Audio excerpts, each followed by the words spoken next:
Hello అందరికీ ఈరోజు మనం ఎంతో టేస్టీగా నోరూరించే ఉసిరికాయ పచ్చడి ఎలా చేద్దామో చూద్దాం. ఇది ఎవ్వరు వంట రాని వాళ్ళైనా చాలా ఈజీగా, సింపుల్‌గా చేసుకోవచ్చు.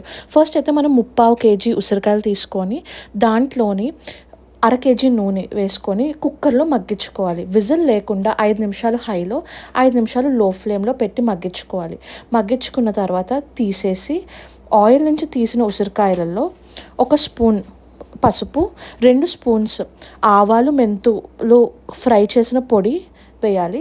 తర్వాత 6 చెంచాలు సాల్ట్ వేసుకోవాలి. ఇది మన టేస్ట్‌కి తగ్గట్టుగా వేసుకోవచ్చు. తర్వాత 9 స్పూన్ల కారం వేసుకోవాలి. ఇది కూడా కారం బాగా ఎక్కువ తినే వాళ్ళైతే ఇంకొంచెం ఎక్కువ వేసుకోవచ్చు. ఇలా వేసుకుంటే మనకు సరిపోతుంది. మనం ఇప్పుడు మగ్గించుకున్న ఆయిల్‌లో పోపు వేసుకోవాలి. శనగపప్పు, మినపప్పు, ఆవాలు, ఎండుమిరపకాయలు, ఇంగువ తగినంత వేసుకొని మంచి సువాసన వచ్చే వరకు ఫ్రై చేసుకోవాలి.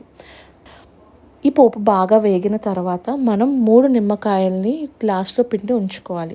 తర్వాత మనం ఆల్రెడీ మసాలాలు అన్నీ వేసిన ఉసిరికాయ మిశ్రమంలో వేసి బాగా కలుపుకోవాలి. మనం ఇప్పుడే పోపు వేయించాం కదా! అది బాగా చల్లారిన తర్వాత వేసి బాగా కలుపుకోవాలి. ఇది కలుపుతున్నప్పుడు అయితే వచ్చే స్మెల్‌కి అసలు నోరు ఊరిపోతుంది.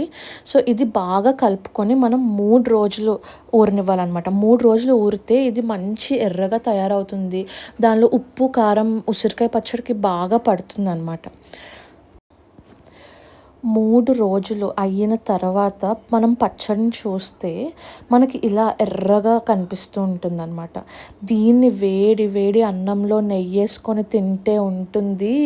ఎవ్వరైనా అద్భుతంగా ఉంది అనాల్సిందే. మీరు కూడా ట్రై చేయండి. ట్రై చేసి ఎలా ఉందో కామెంట్ చేయండి. Thank you.